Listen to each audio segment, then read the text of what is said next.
마태복음 4장까지 읽었습니다. 오늘도 이 저녁에 주 앞에 나오신 여러분들과 온라인으로 동참하는 우리 성김의 가족들에게 하나님의 크고 놀라운 애가 함께 하시기를 원합니다. 오늘 새벽에 구약을 다 마쳤어요. 말라기까지. 오늘부터 이제 신약에 들어가게 됩니다. 신약은 모두 27권입니다. 그 구조를 보면 복음서가 4권, 마태부터 요한복음까지. 그 다음에 역사서가 1권, 사도행전. 서신서가 무려 21권이나 됩니다. 거기에는 바울 서신이 있고 일반 서신이 있어요. 바울 서신이 로마서부터 빌레몬서까지 13권. 그 다음에 일반 서신이 히브리서부터 유다까지 8권. 그래서 모두 21권. 그리고 맨 마지막에 예언서가 있습니다. 뭐지요? 요한계시록 1권. 그래서 모두 27권입니다. 구약도 신약과 구조가 비슷합니다. 신약에 복음서가 있으면 구약은 율법서가 있습니다. 모세, 오경, 창출, 레민신 5권입니다. 그 다음에 역사서가 있습니다. 여호수아부터 에스더까지 모두 12권입니다. 그 다음에 시가서가 있습니다. 욥기부터 욥, 시편, 잠언, 전도, 아가서까지 5권. 그 다음에 똑같이 예언서가 있습니다. 신약의 계시록과 같이 예언서가 이사야부터 말라기까지 17권. 그래서 총 39권이 됩니다.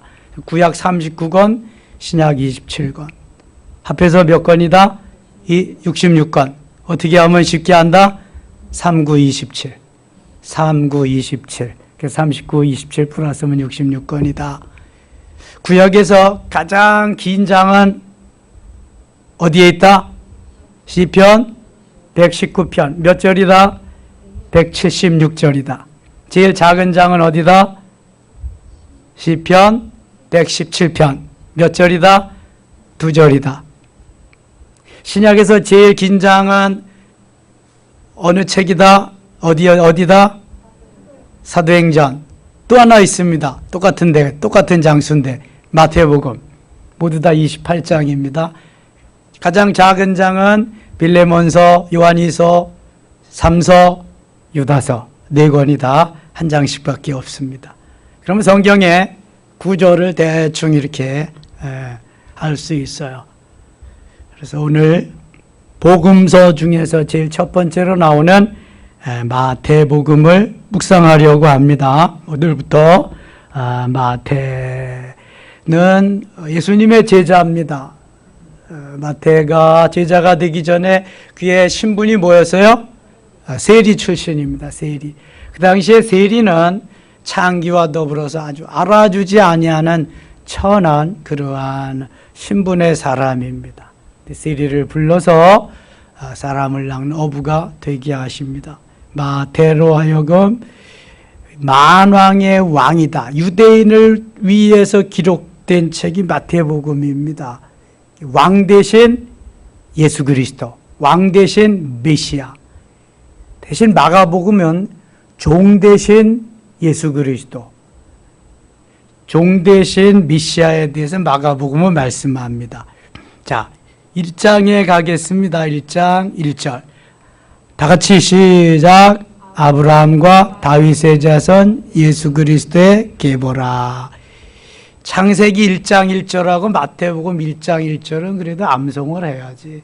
구약의 출발과 신약의 출발이니까. 창세기 1장 1절 시작. 다시 한번 시작. 태초에 하나님이 천지를 창조하시니라. 태초. 그거 베레시트라고 하는 태초는 요한복음 1장 1절의 태초나 요한일서 1장 1절의 태초보다 어떻게 된다? 빠르다, 늦다. 요한복음 1장 1절이나 요한일서 1장 1절의 태초가 훨씬 더 이전이다, 빠르다. 아르떼라고 하는, 아르떼가 베레시트보다 훨씬 이전이다. 마태복음 1장 1절은 아브라함과 다윗의 자손 예수 그리스도의 계보다.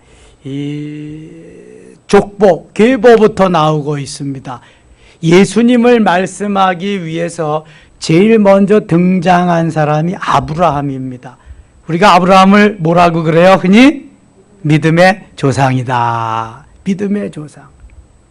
아브라함부터 우상을 떨쳐버리고 그리스도에게로 돌아와서 하나님을 믿기 시작해가지고 아브라함의 조상이라고 하나님이 그렇게 명해 주었어요. 이름도 아브라함에서 아브라함으로 그렇게. 그래서 아브라함부터 예수 그리스도까지의 족보가 마태복음 1장에 담겨 있습니다. 여기에 특이한 것은 그 당시에 여인들은 카운트 대상에도 오르지 않았는데 예수님의 족보에 4명이나 여인들의 이름이 등장한다는 사실. 그런데 그 4명의 여인이 하나같이 어디 내놓을 수 있는 그러한 위대한 인물들이 아니라는 것. 주로 범죄하고 주로 이래서는 안 될 그러한 여인들이 예수님의 조상으로, 메시아의 조상으로 들어가 있다는 것. 이게 아주 특이한 점입니다.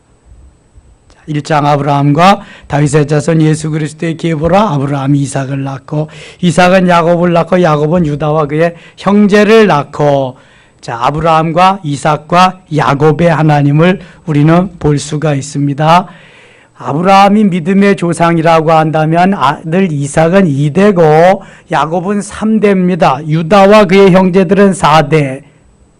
그러나 우리가 유다와 그의 형제들보다는 그 요셉이 더 많이 등장하고 있습니다. 요셉. 유다는 계보적으로 영적인 은혜는 요셉에게 이렇게. 그래서 요셉은 육신적으로도 2지파나 더 갖게 됩니다. 유다는 3절 같이 읽겠습니다. 유다는 다말에게서 베레스와 세라를 낳고. 유다는 다말에게서 창세기 38장에 보면은 유다와 다말과의 관계는 어떤 관계예요? 시아버지와 며느리와의 관계입니다.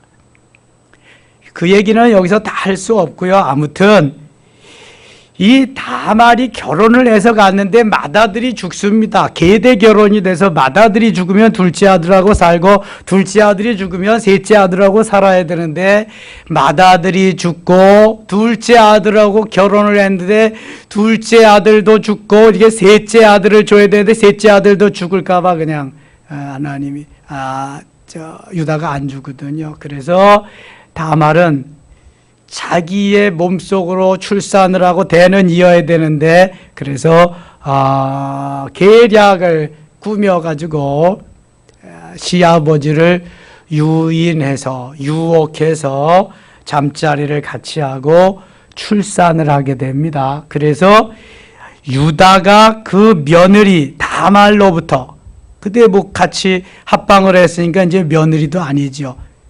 그 관계는 유다와 다말 사이에서 쌍둥이를 낳습니다. 베레스와 세라라고 하는. 다말이 그래서 당당하게 예수 그리스도의 계보에 족보에 오르게 됩니다. 자, 그 다음에 5절 봅니다. 살몬은 라합에게서 보아스를 낳고. 라합은 어떤 신분이, 라합은 신분이 뭐였어요? 기생이었습니다. 여리고성의 기생 라합은 정탐꾼들이 갔을 때에 정탐꾼들을 숨겨줍니다. 그래서 정탐꾼들이 나중에 이 소식이 이제 다 여호수아에게도 알려지고 여호수아도 다 알고 그러니까 나중에 여리고성을 점령할 때 약속한 대로 라합과 그의 가정을 다 구원해 줍니다. 멸망시키지 않고. 그래서 이 라합이 살몬과 결혼을 해서 보아스라고 하는 아들을 낳게 됩니다. 라합은 신분이 기생입니다. 그 당시에 기생은 개와 같은 그러한 대접을 받던 때요. 세리나 개 같은 그러한다. 보아스는 룻에게서 오벳을 낳고, 자, 룻은 신분이 아니야. 룻은 어느 나라 사람이에요? 룻에 속한 나라는, 룻의 조국은 어디예요? 모압입니다. 모압은 그 당시 이방 나라예요. 모압과 암몬은 유대 나라를 많이 괴롭힌 나라입니다. 이방 여인으로서 과부입니다. 거기에다가.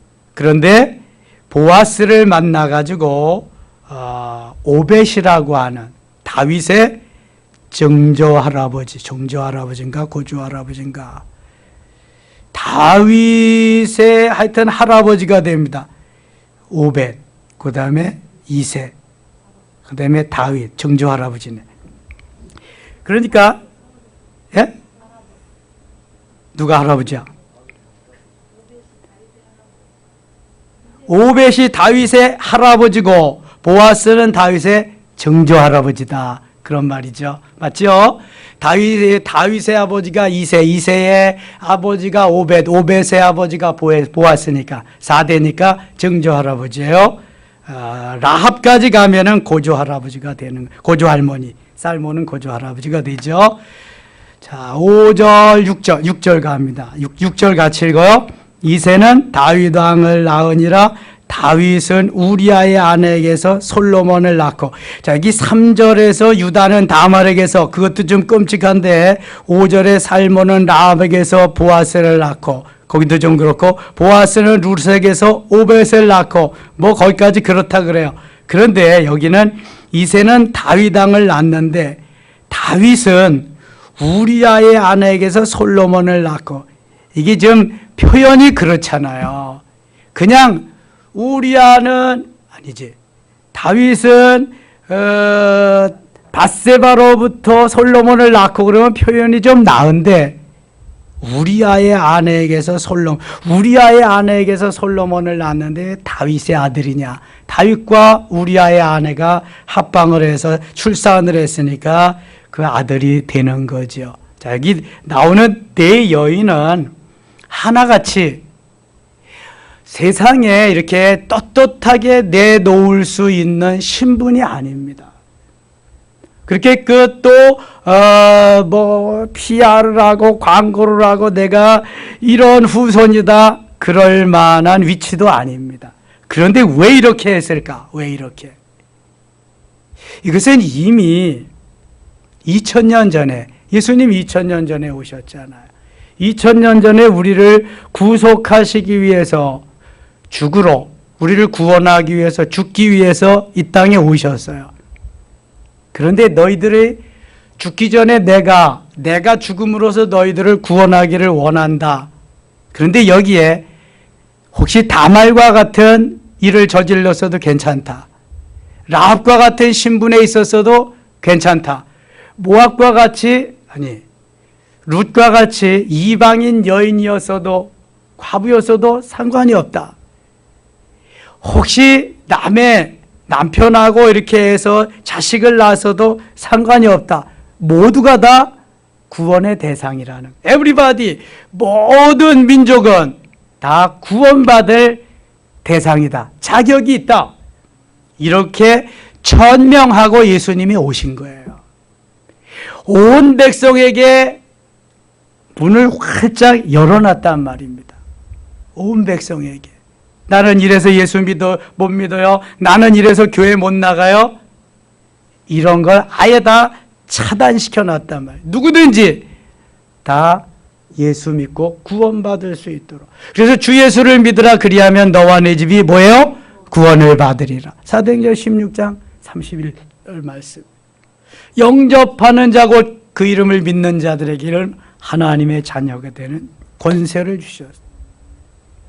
하나님을 믿기만 하면은, 예수 그리스도 믿기만 하면 다 구원받을 수 있는 자격을 주신다는 거예요. 이미 주님이 이러한 후손으로 오셨기 때문에 그래요. 신분의 고하, 지식의 고하, 유무식의 고하, 건강의 고아를 막론하고 하나님은 누구든지 다 하나님의 자녀로 삼아주신다고 하는 엄청난 메시지가 이 속에 들어있습니다. 이게 바로 예수 그리스도의 영성이죠. 하나님이 우리를 통해서 역사하시고자 하시는 그 역사는 우리의 생각보다도 엄청납니다. 그렇게 디자인을 해 놓으셨어, 하나님이. 그리고 예수님이 오신 거예요. 예수님은 절대로 편협하지 않습니다. 그리고 차별이 없습니다. 누구에게나 동등한 걸 보세요. 어느 누구에게나 예수님은. 이러한 족보 속에서, 계보 속에서 예수님이 오셨기 때문에 그래요.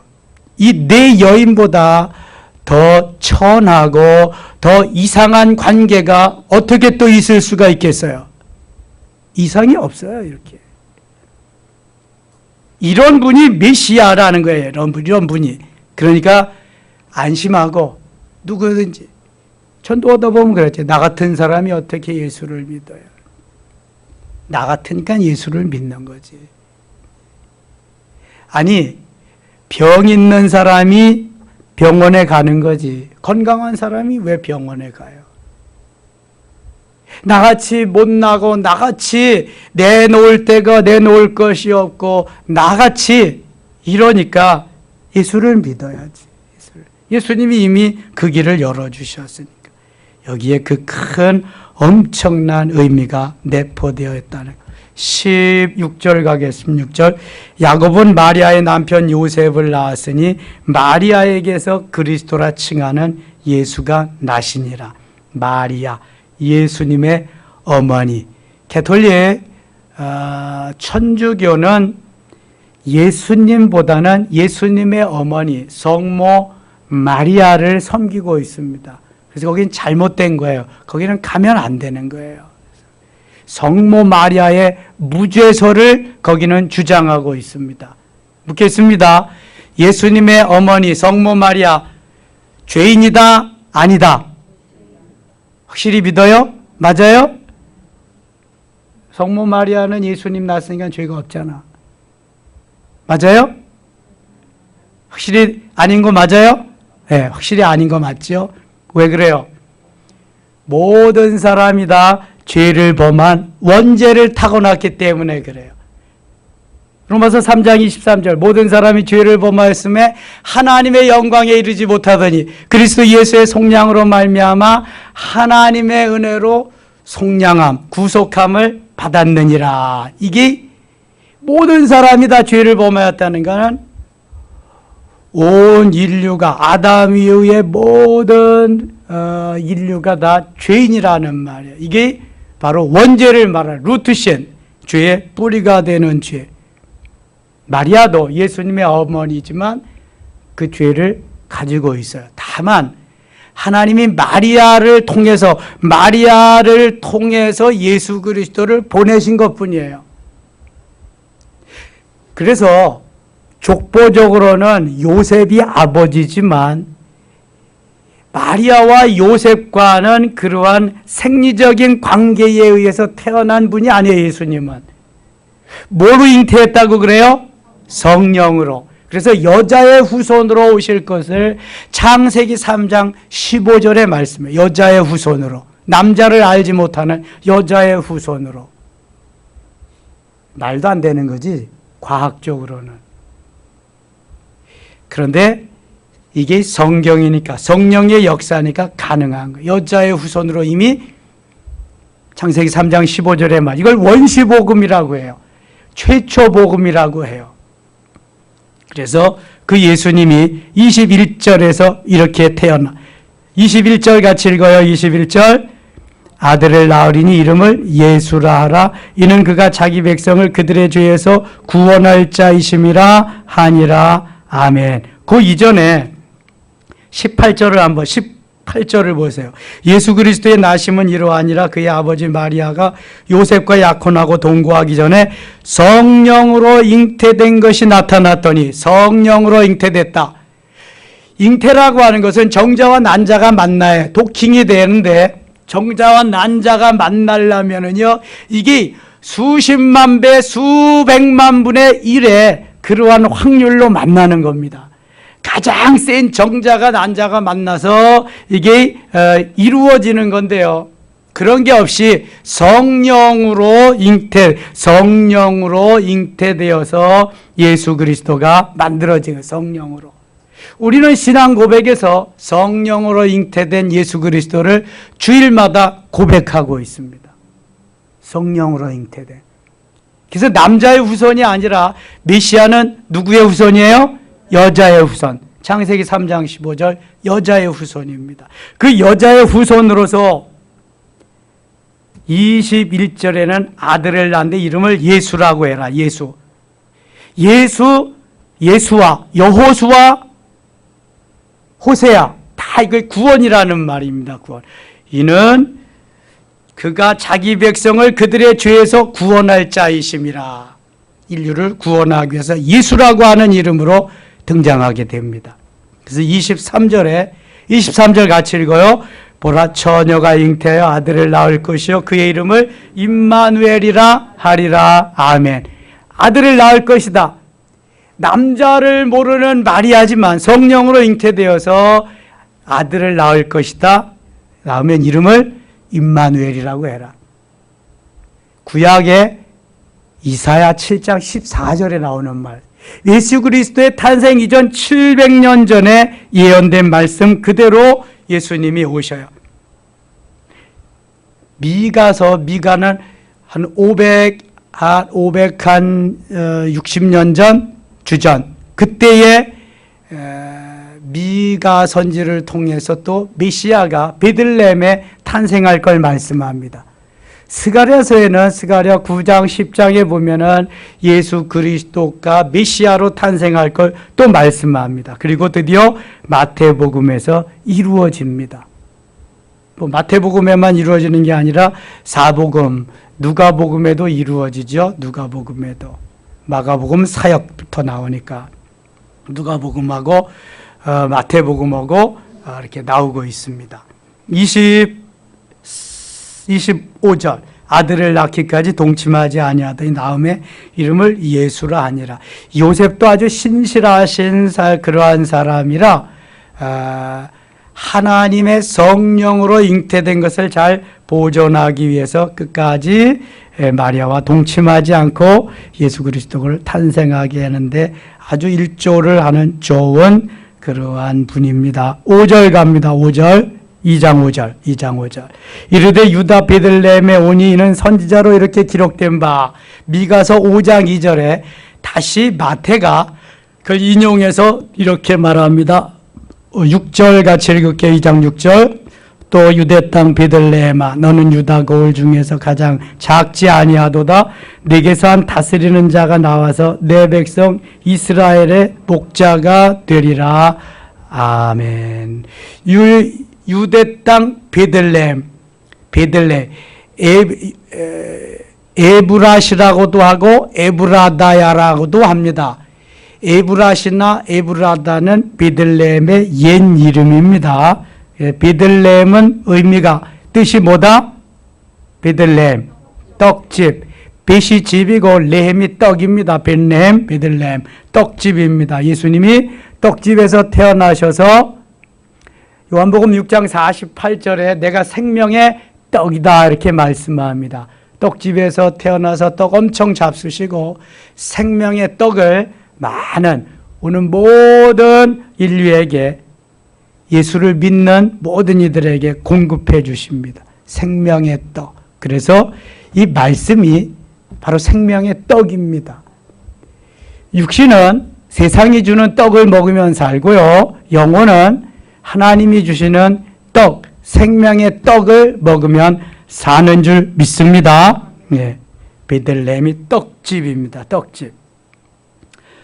구절 갑니다. 9절. 박사들이 왕의 말을 듣고 갈새 동방에서 보건 그 별이 문득 앞서 인도하여 가다가 악이 있는 곳 위에 머물러 서 있는지라. 그들이 별을 보고 매우 크게 기뻐하고 기뻐하더라. 동방에서 별을 보고 연구하던 사람들이 그 별을 보고 쫓아오는 거예요. 아기 예수의 탄생의 징조를 보고 쫓아왔죠. 여기까지 11절. 집에 들어가 아기와 그의 어머니 마리아가 함께 있는 것을 보고 엎드려 아기께 경배하고 보배합을 열어 같이 읽어요. 황금과 유향과 모략을 예물로 드리니라. 아멘. 동방의 박사들이 별을 보고 찾아와서 아기 예수를 보는 순간 저들이 준비해온 예물을 드립니다. 한 사람은 황금으로, 한 사람은 유향으로, 한 사람은 몰약으로 이렇게 예물을 드렸다. 3장 가겠습니다. 그때 세례 요한이 이르러 유다 광야에서 전파하여 말하되. 오늘 새벽에 말라기 4장에서 엘리야가 다시 이제 와서 너에게 말씀을 전해. 엘리야가 다시 올 거다. 그 엘리야가 말한 사람이, 엘리야로 말한 사람이 누구다? 세례 요한이다. 세례. 자, 말라기 4장 한번 가겠습니다. 4장 5절. 말라기 4장 5절. 말라기부터 예수님이 탄생하기 이전 6개월 전 세례 요한이 등장하기까지 공백기가 얼마나 된다 그랬어요? 400년. 400년은 암흑시대입니다. 하나님의 말씀을 들으려고 해도 들을 수가 없고 보려고 해도 볼 수가 없는 암흑기입니다. 암흑기. 자, 4장 5절 말라기 4장 5절 같이 읽어요. 보라 여호와의 크고 두려운 날이 이르기 전에 내가 선지자 엘리야를 너희에게 보내리니. 선지자 엘리야를 너희에게 보내리니. 이 엘리야가 곧 누구냐면 세례 요한입니다. 여기에 세례 요한이 등장하는데 엘리야라고 말한 그 선지자가 세례 요한. 좀 더 확실하게 마태복음 17장 13절에 갑니다. 17장 13절.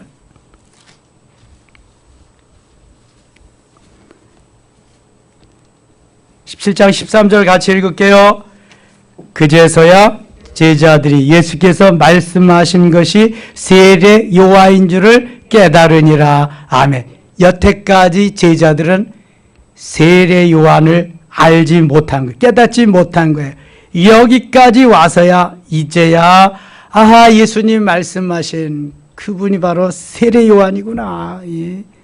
예수님보다 6개월 먼저 와서 말씀을 전하신 분이 세례 요한이구나 깨달았어요. 구약시대에는 이제 엘리야를 보내주리라. 죽은 엘리야를 어떻게 보내주겠어요? 환상을 시키는 것도 아니고 환생을 시키는. 그러니까 세례 요한을 가리켜 말함이더라. 그 말씀입니다. 다시 마태복음 3장으로 갑니다. 2절 3장. 회개하라 천국이 가까웠느니라. 세례 요한의 일성도 회개하라 천국이 가까웠느니라. 예수님의 공생의 첫 마디도 회개하라 천국이 가까웠느니라. 똑같습니다. 세례 요한은 예수님보다 6개월 먼저 이 땅에 오셨습니다. 그는 선지자 이사야를 통하여 말씀하신 자라 일렀으되 광야에 외치는 자의 소리가 있어 이르되 너희는 주의 길을 준비하라 그가 오실 길을 곧게 하라 하였느니라. 세례 요한은 예수님이 오시는 길을 예비하려고 준비하려고 6개월 전에 먼저 오신 분이에요. 세례 요한은 오직 예수님의 가시는 길, 예수님의 오시는 길을 준비하러 일찍 오신 분이지 그 이상도 이하도 아닙니다. 여러분, 우리들이 예수님의 하시는 사역을 수종들고 예수님의 하시는 모든 일들을 준비하고 예비하고 그분의 영광을 돌리기 위해서 하나님이 나를 이렇게 이 땅에 보내신 거예요. 그 이상도 이하도 아니에요, 여러분. 그 엄청난 세례 요한을 예수님의 사역의 준비자로 보내신 걸 아셔야 돼. 우리는 내가 하는 일이 엄청나도 다만 주님의 하실 일, 주님이 하신 일, 주님이 하셔야 할 일, 그 조그만 부분을 수종들어드리는 일에 불과한 거예요. 거기에 자부심을 가지고 세례 요한과 같이 생명을 걸고 일할 수 있어야 돼요. 세례 요한이 자기의 생명을 아깝게 여겼나요? 자기의 부여와 자기의 명예와 권력을 아깝게 여겼나요? 전혀 그렇지 않아요. 예수님의 길을 준비하러 온 사람이 그렇게 하면 되겠어요? 생명을 헌신짝같이 줍니다. 헤롯 왕이 잘못됐다고 해서 지적할 때 헤롯으로부터 목베임을 당합니다. 이게 바로 주님의 일을 준비하고 주님의 일을 수종드는 자들이 가는 길이에요. 사도 바울도 예수 그리스도를 복음의 예수 그리스도가 메시아로 하나님의 아들로 계심을 증거하다가 목베임을 당합니다. 그는 가는 곳마다 40명의 결연한 의지를 가진, 내가 사도 바울을 죽이지 아니하면 먹지도 마시지도 않겠다, 이런 사람들을, 동맹을 맺은 사람 40명이 항상 그 뒤를 따라다녔습니다. 그래서 결코 굴하지 아니하고 복음을 전해. 근데 코로나라고 예배도 못 드려? 감염될까 봐 주님 앞에도 못 나와? 아이고, 죽일 놈들이지. 무슨 놈의 예수를 믿는다고. 이게 예비하는 자, 이게 바로 주님의 길을 따르는 자들이에요. 이게 진짜란 말입니다. 진짜. 어떻게 신앙생활을 했는가 성경은 다 보여주고 있는데 우리는 내 머리로, 내 지식으로, 내 소견에 오른 대로 거기에 맞춰서 하는 거예요. 저 사람도 그렇잖아요. 우리도 그렇게 하잖아요. 너는 그렇게 해 그럼. 나는 여기 말씀대로 살고. 성경은요, 성경 말씀 그대로가 진리지 어디다 따다 붙여가지고 비스무리하고 이게 성경 아니요. 그거는. 세례요한은 그래서 예수님의 가실 길을 예비하면서 광야에서 메뚜기와 석청, 꿀을 따먹으면서 자여인으로 그렇게 살면서 복음을 전했습니다. 그리고 멋있게 주를 위해서 생명을 드렸습니다. 7절 보세요. 7절. 요한이 많은 바리새인들과 사두개인들이 세례 베푸는 데로 오는 것을 보고 이르되 독사의 자식들아, 누가 너희를 가르쳐 임박한 진노를 피하라 하더냐. 전에 성경 독사의 새끼들아.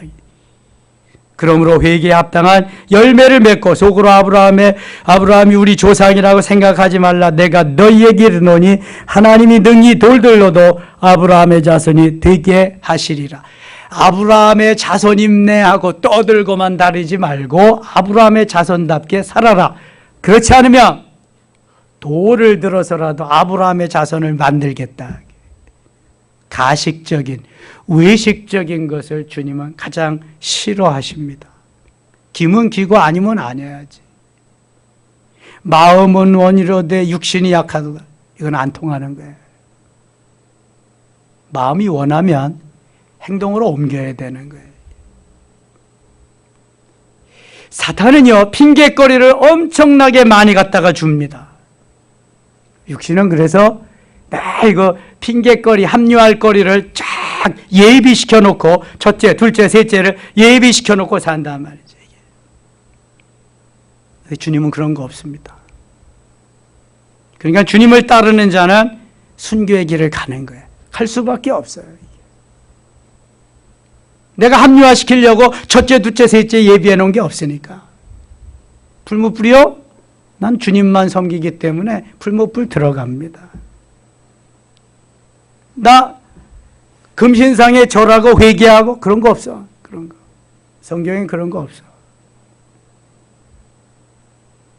하나님이 말씀대로 그대로 가는 거야. 그런데 첫째, 둘째, 셋째 예비해 놓은 사람은 다 죽입니다. 거기 갑니다 하는 사람은 살립니다. 주님이. 성경이 그래서 파라독스한 거예요. 이게. 이걸 역설적이라 그래. 역설적. 내가 생각한 것을 완전히 뜯어 고치시는 거예요. 바꿔버리시는 거예요. 그냥. 그래서 죽고자 하느냐? 산다. 살고자 하느냐? 죽는다. 성경이 재밌기도 하고요. 오묘하기도 하고요. 어떤 때는 말이 안 되는 것 같기도 하고요. 막 그래요, 이게. 성령께서, 하나님께서 만들어 놓으시고 기록해 놓으신 것이기 때문에 그래. 성령의 감동으로 된 거예요. 11절 가겠습니다. 11절. 나는 너희로 회개하기 위하여 물로 세례를 베풀거니와 내 뒤에 오시는 이는 나보다 능력이 많으시니 나는 그의 신을 들기도 감당하지 못하겠노라. 그는 성령과 불로 너에게 세례를 베풀 것이요. 세례 요한이 주는 세례는 무슨 세례예요? 물 세례. 그러나 내 뒤에 오시는 이는 성령과 불로 세례를 베풀리라. 그래서 사도행전 1장 4절에 보면은요,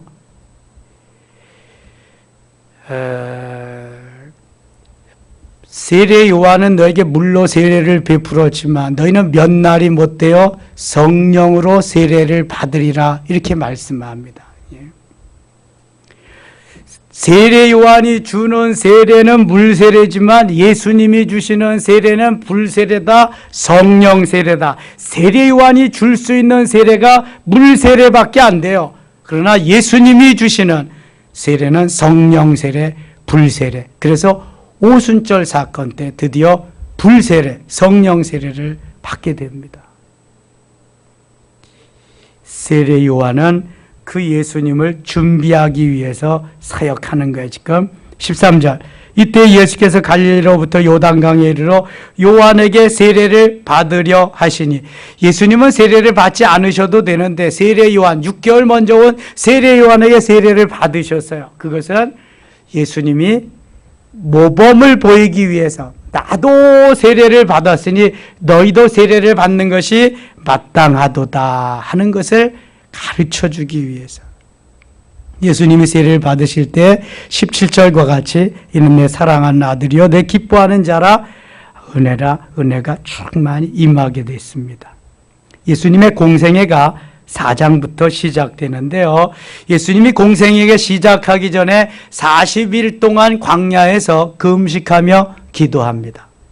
그때 예수께서 성령에게 이끌려 마귀에게 시험을 받으러 광야로 가사 40일을 밤낮으로 금식하신 후에 줄이신지라. 40일 금식하면 얼마나 배고프겠어요. 시험하는 자가 예수께 나와서 이르되 네가 만일 하나님의 아들이거든 명하여 이 돌들로 떡덩이가 되게 하라. 마귀는 우리 인생의 연약한 부분을 가장 잘 압니다. 어떤 부분이 가장 연약한지 연약한 부분을 파고 들어오는데 명수가 마귀입니다. 마귀. 천사장 중에 하나가 타락해서 마귀가 됐거든요. 예수님이 40일 동안 줄이셨으니까 얼마나 배고프겠어요. 돌을 들어서 떡을 만들라고 그래요. 예수님 돌로 떡 만드실 수 있어요? 없어요? 얼마든지 있죠. 돌들로 아브라함의 자손도 만드실 수 있다 그랬잖아. 떡 만드는 거 식은 죽 먹기지. 그러나 마귀의 조정을 받아서 마귀의 말을 듣고 그걸 만들면 그때부터는 마귀의 수하에 마귀의 조정을 받게 되는 거예요. 여러분, 이것이 사단의 역사다, 마귀의 역사다 하면 여지없이 예수 이름으로 명하느니 사단아 물러가라. 어떻게 해야 돼요?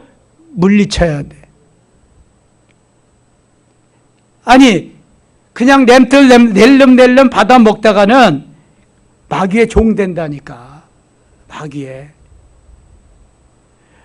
마귀의 종 되면은요, 거기서 벗어날 길이 요원해요. 얼마나 힘든지 몰라.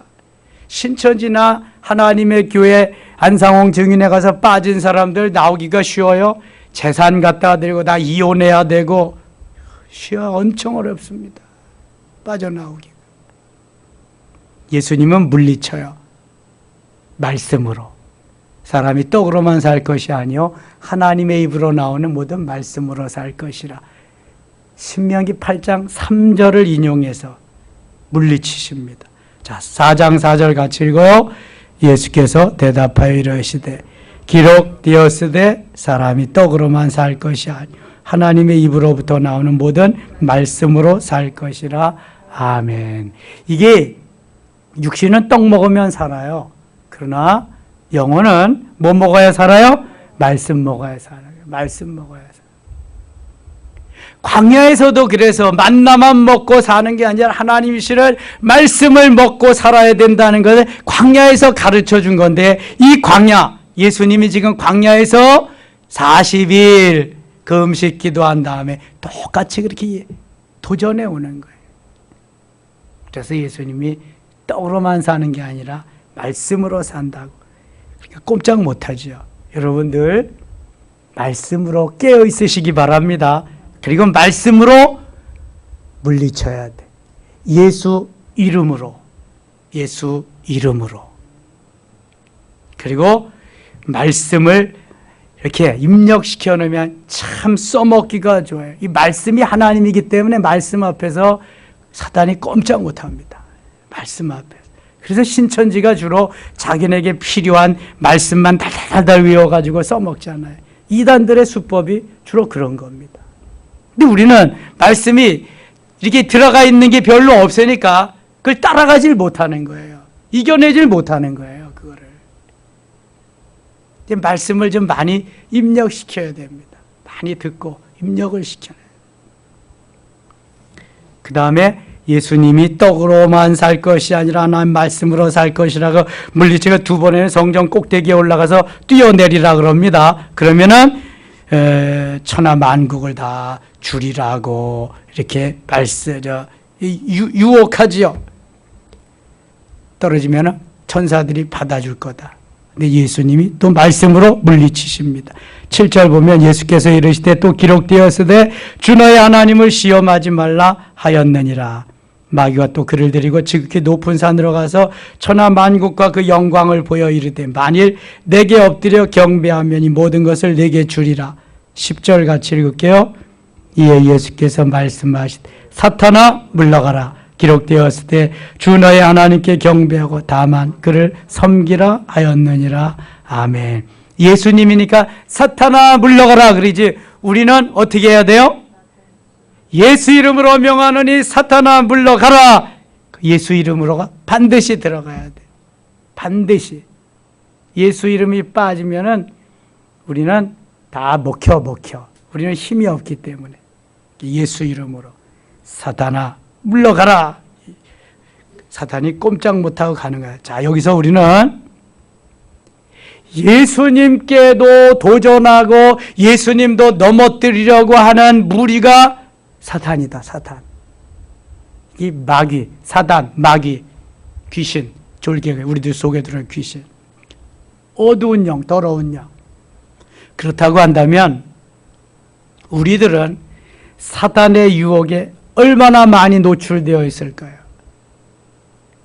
수시로 들어오지, 수시로.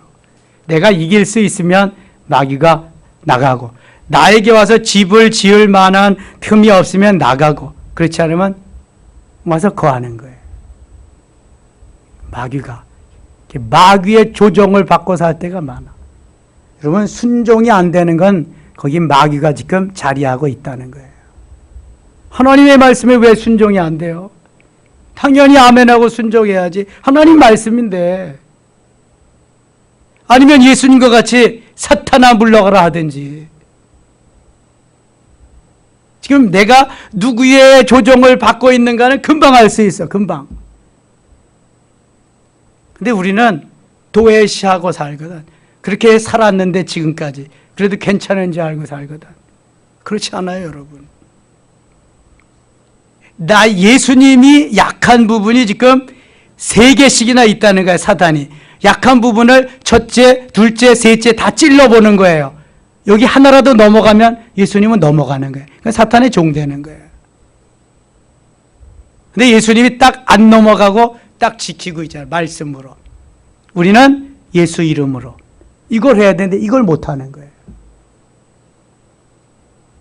예수 이름으로 물리치시기 바랍니다.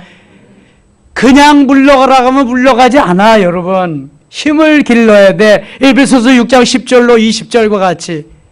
그래서 힘을 기르는 게 뭐 하는 거예요? 뭐 하는 거야?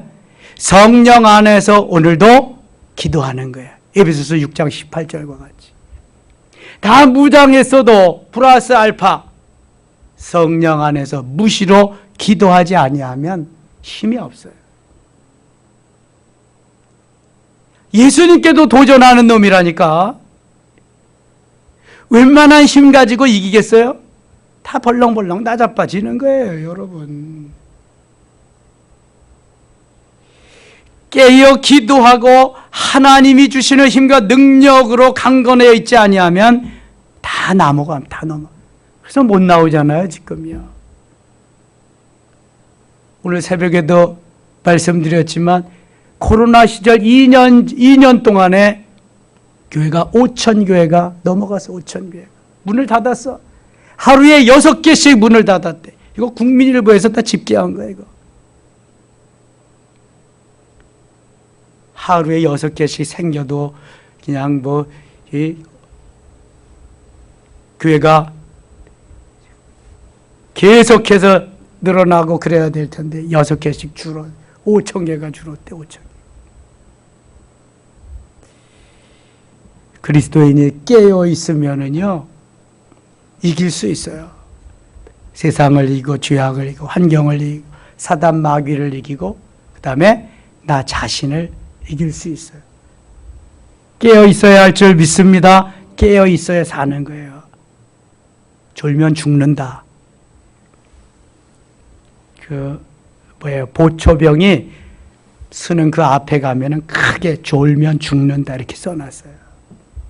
졸면 적군이 와서 총 뺏어가지고 다 부대가 다 멸망하는 거예요. 항상 깨어 있어야 돼. 그래서 그리스도인은 예수님이 복음을 전하 17절 이때부터 예수께서 비로소 전파에 이르시되 회개하라 천국이 가까웠느니라 하시더라. 이거 누가 제일 먼저 복음 전한 말씀이에요? 세례 요한이. 예수님보다 얼마 먼저 오셨다? 6개월 먼저 오셨다. 18절 갈릴리 해변에 다니시다가 두 형제 곧 베드로와 하는 시몬과 그의 형제 안드레가 바다에 금을 던지는 것을 보시니 그들은 어부라. 이 복음서가 사복음이 거의 비슷한데 요한복음은 조금 다릅니다. 그래서 마태, 마가, 누가복음을 공관복음이라고 보는 관점이 같다. 요한복음을 제4복음이라고 그래요. 요한복음 1장에 보면은 안드레하고 베드로하고 같이 예수님을 믿지 않습니다. 누가 먼저 믿어요? 안드레가 먼저 믿고 내가 예수님을 만났다. 와보라. 가멘씨 하면서 자기 형 베드로를 데리고 옵니다. 요한복음에. 마태, 마가, 누가복음에는 제자들이 예수님의 십자가 밑에 있는 제자들이 있다 없다? 있다 없다? 한 놈도 없습니다. 요한복음에만 딱 한 사람 있습니다. 누구 있어요? 요한만 있습니다. 자기가 기록했기 때문에 넣었는지 아니면